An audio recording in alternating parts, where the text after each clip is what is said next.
Ever since I made that video talking about ads that are getting shown everywhere, suddenly I'm getting flooded with even more of their ads. Whoever could have known this would happen? It's almost like I click on the ads myself for the purposes of the video, and now the algorithm thinks I really enjoy these kinds of ads. Oh wait. Well, I guess they leave me no choice. I have to buy YouTube Premium. Wait, no, stop, where is my mouse? No, stop, no, don't!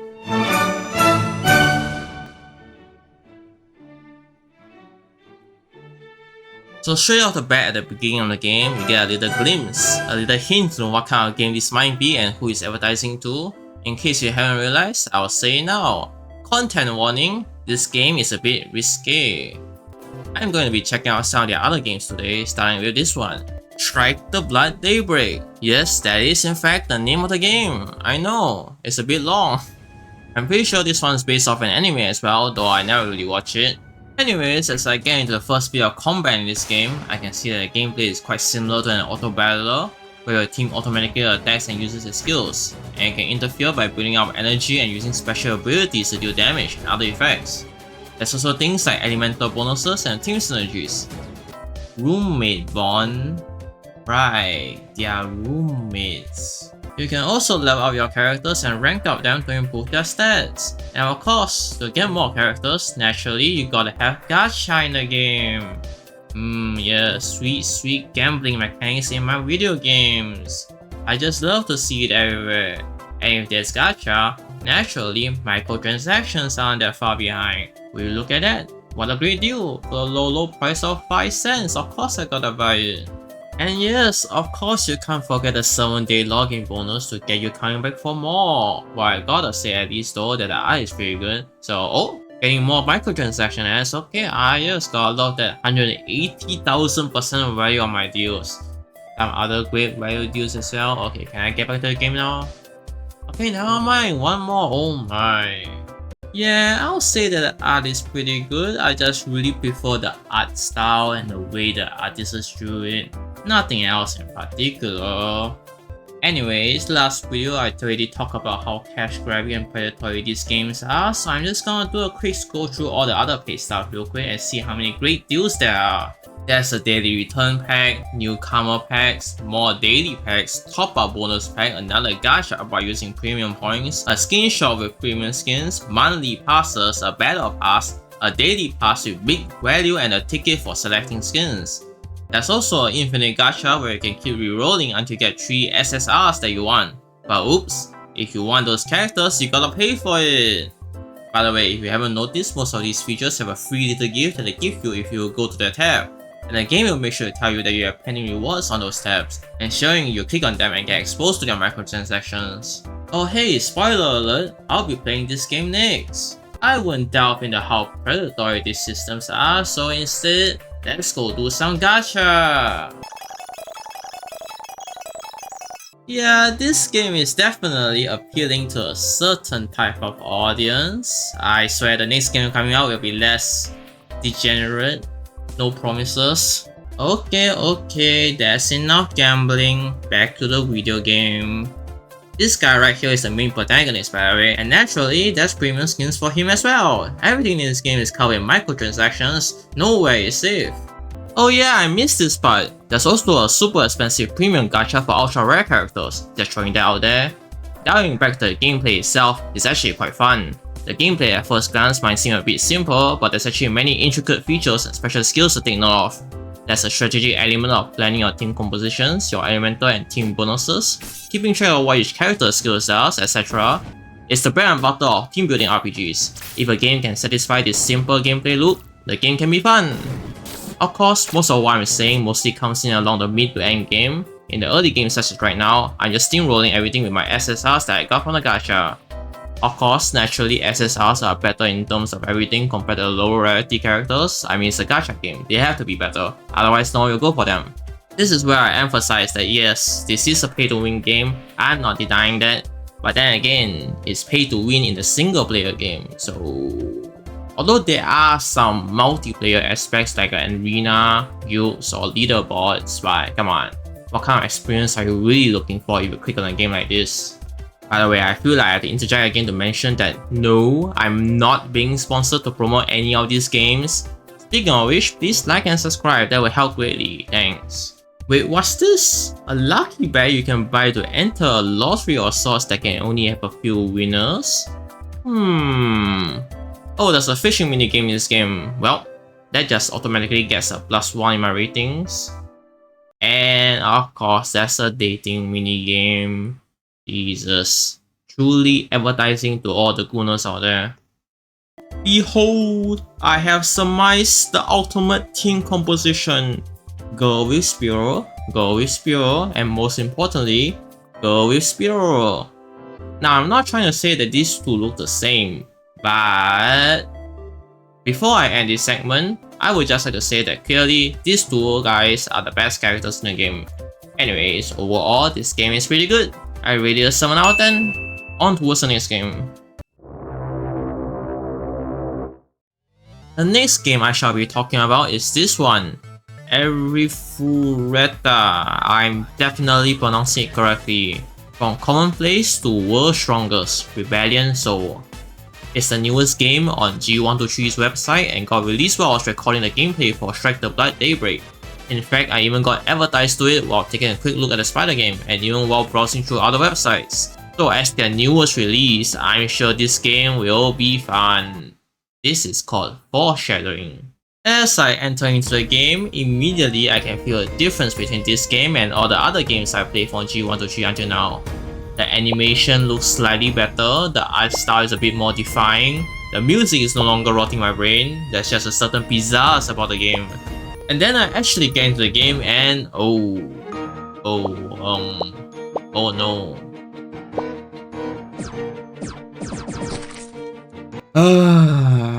This is a clicker game. Now before you go down to the comment section and start typing, "Oh, but Rita, what's wrong with clicker games?" Relax, okay? I'll get to that in a second.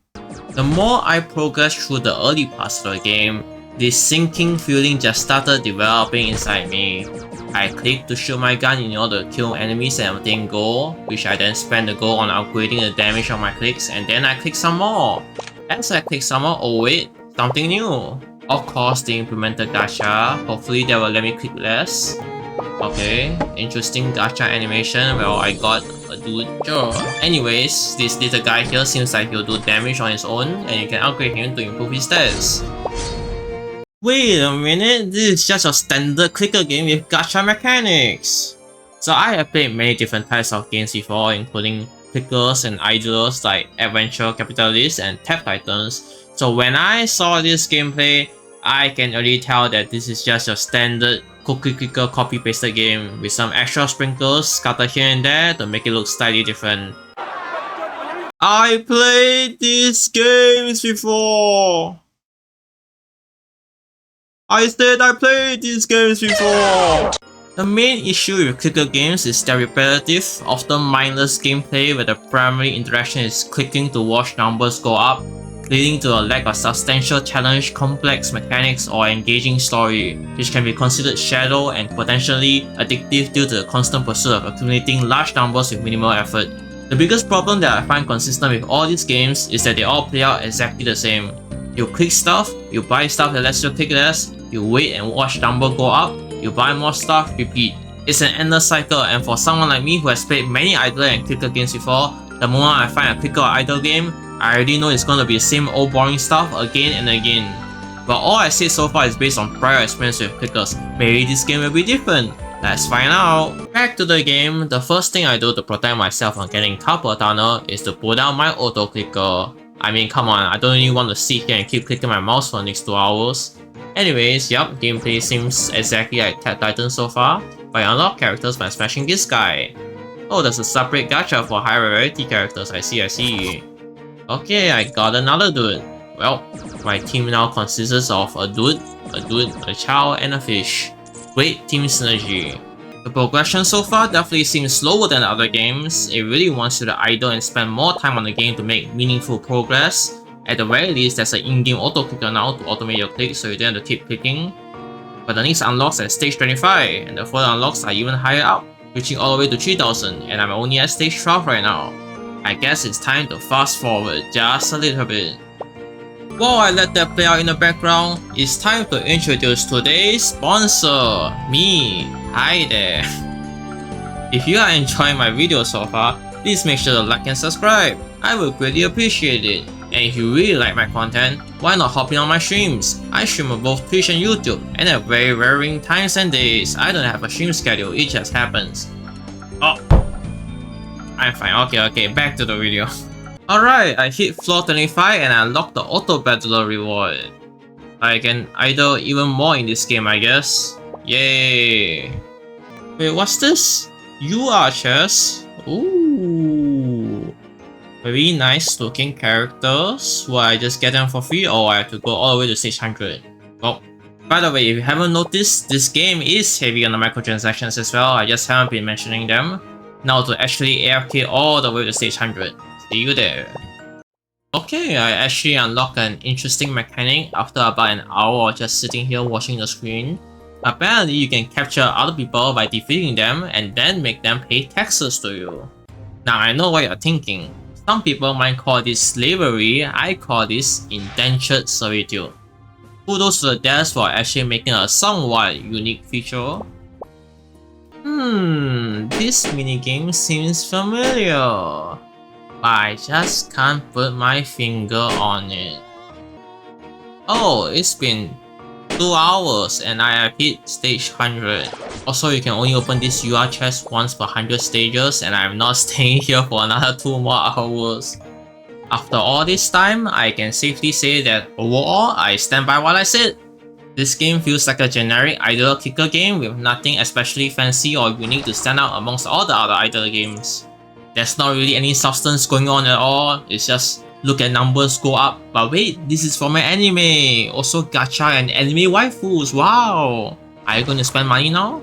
Final ratings, 3 out of 10. But hey, if you're willing to spend the next year grinding a game, maybe it can be a 4 out of 10 if you reach stage 3000. Who knows? On towards the last game. Alright, the next game is gonna be extremely risky, so watch out. Now mine is on maintenance. I guess I'm going back to the Goblin Slayer game then. In my previous video, I touched this game just to check for all the microtransactions, but I didn't really delve into the gameplay. This time round, I'm gonna ignore all that microtransactions is throwing at me and focus solely on the game. What could go wrong? Honestly, the game design and art style is already not to my liking, but let's see how it plays out.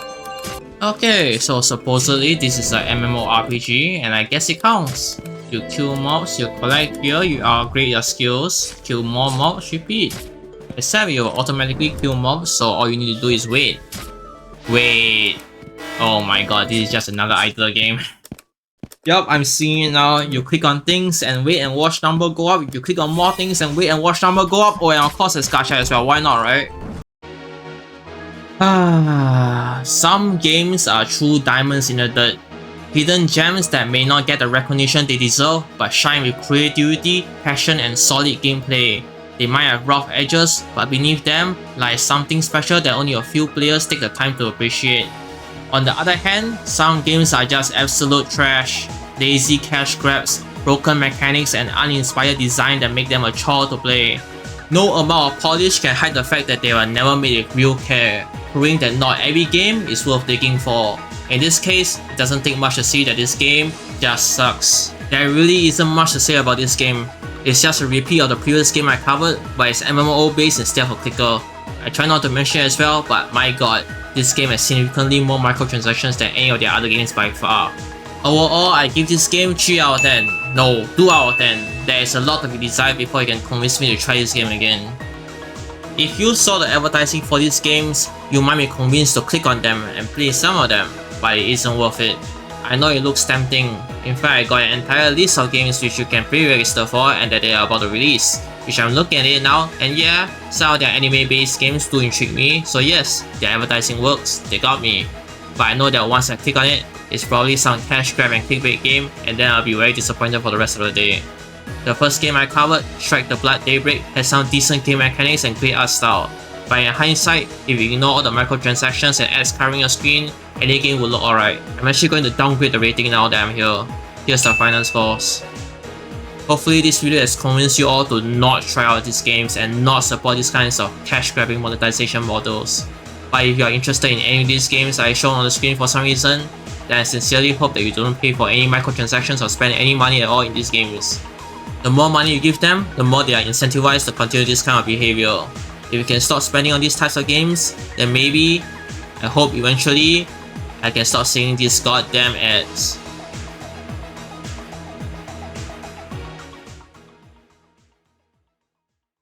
There you go, it's no longer in maintenance. Oh my god, alright, I played this game before. Welcome! You have reached the end of the video. You there, yes you. You know what to do. You better hit that subscribe button, hit that bell notification. Have you seen my Marvel Rivals edit I made? You gotta beat those wheels at the very least. Please subscribe or I'm gonna do it. I'm doing a flip. Ow, maybe I should have done that. No one saw that. Alright, if this video doesn't at least get half the amount of views on that video, I might have to keep making those, and that's kinda funny, but not really what I'm going for. Also, what's with my Minecraft shorts playing out? I was just about to stop making them, come on. Anyways, sorry this video took so long. I was busy with the holidays and this thing called procrastination, which you can cope by watching my streams. 9 out of 10 doctors recommend watching my stream, only 100% true facts on this channel. See you all next time, bye!